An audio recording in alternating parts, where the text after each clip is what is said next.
Welcome to How to Cook That. I'm Ann Reardon and today we're making a gravity-defying popcorn cake. It looks like it's just a pot with popcorn exploding out of the top, but it's actually a rich chocolate cake with layers of cream and salted caramel. And very exciting news today, we have a giveaway. You could win one of 6 KitchenAid stand mixers. I'll tell you more about that and you'll need to watch the video carefully to enter that one. Let's start with the lid. First you want to temper some chocolate. If you don't know how to do that, watch my chocolate secrets video and I'll link you to that below and at the end.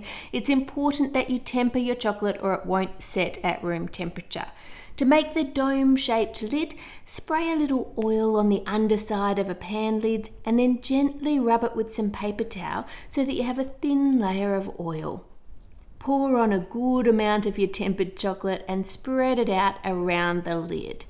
As it starts to thicken, as it sets, just spread it out from the middle back towards the edges so the edges aren't super thin, and then place that in the fridge to set.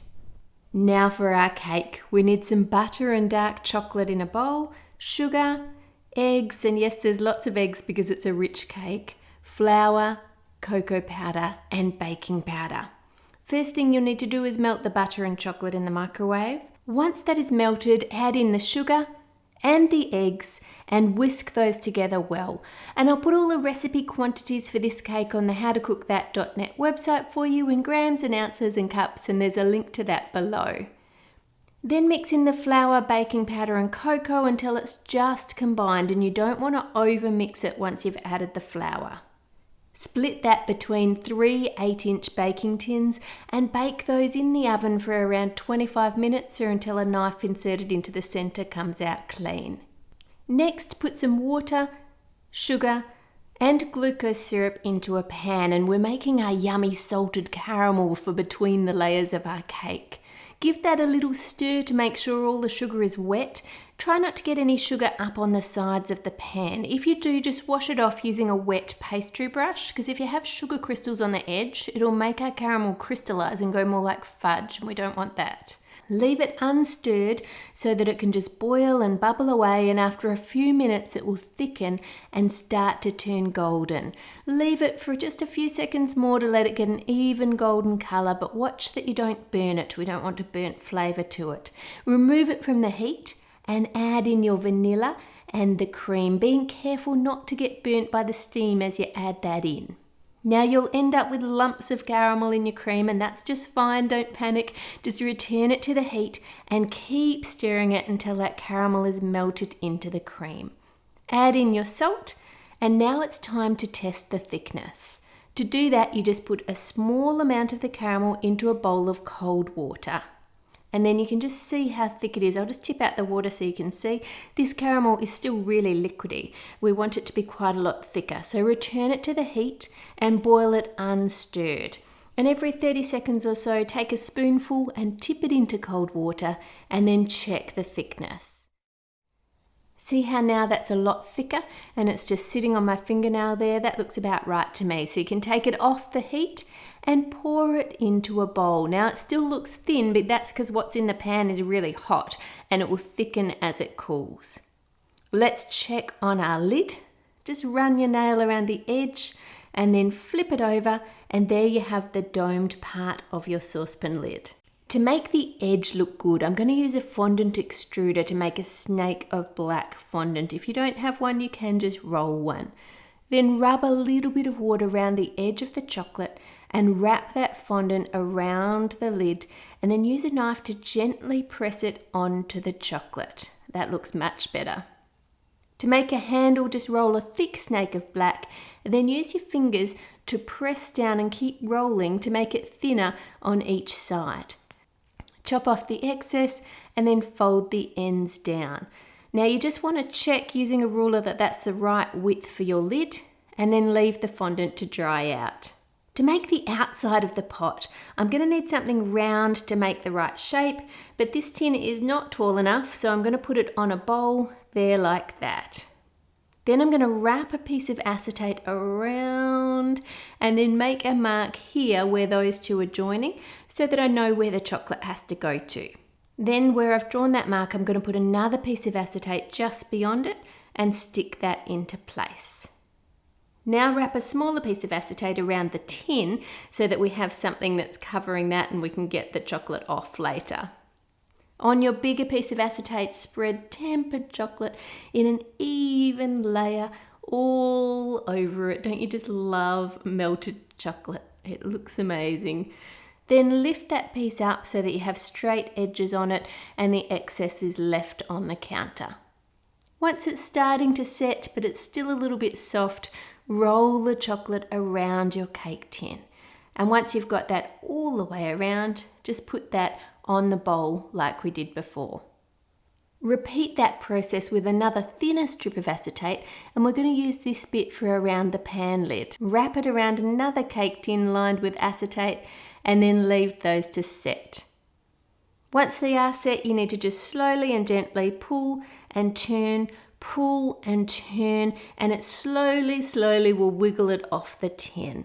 Once it is free, use a knife to remove that smaller piece of acetate from the inside of the chocolate. Then have a look. If you have any broken bits like here or gaps, you want to fill those now before you take the acetate off the outside. So just get a bit more tempered chocolate and fill those in. Peel the acetate off the little ring of chocolate. Then get your pan lid and turn that upside down and place the ring on top. Then use some more tempered chocolate and pipe it around the inside of the join so that it's nice and secure. Whip some cream in your mixer. Now I'm not going to add any sugar to this one because our salted caramel is going to give it all the sweetness it needs. So I'm just going to add a dash of vanilla and mix that through.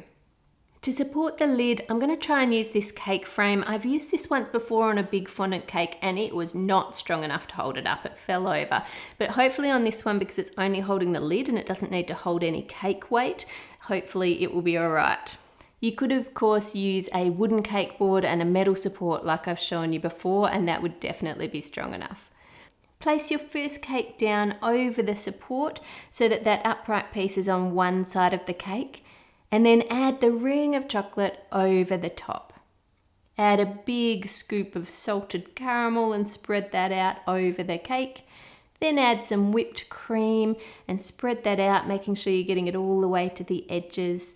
And then continue to stack it up with more cake, caramel, cream, another layer of cake, and then a final layer of that yummy salted caramel. This stuff is great to keep in a jar for on top of ice cream, or giving someone just a gift of a jar of salted caramel and they can eat it by the spoonful. It is yummy stuff. Wet a little ball of fondant and add it to the lid, and then use those to attach the handle into place. Now using a dry paintbrush and some silver luster dust, brush over the whole lid and the handle so that it looks like it's metal instead of chocolate. Do the same with the outside of the pot, brushing it all over, and make sure you brush on the inside edge as well and along the rim. Make 2 more handles like we did before, but make these ones bend out a bit on the ends. And use the cake tin to get them on the right angle to attach to the pot. Now poke a lollipop stick into those handles so that we've got something to poke into the cake so they don't just fall off, and then brush those with silver luster dust too. It's popcorn time! Pop a good amount of popcorn and then put that into a big pot.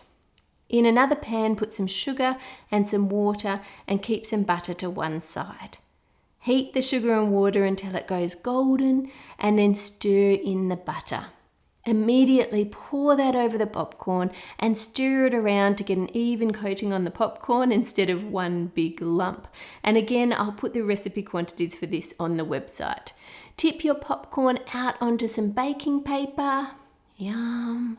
And then using some gloves, because it's still hot, shape it into a cylinder. You don't want to squash this or crush it. You just want to gently push it together while that caramel is cooling and setting.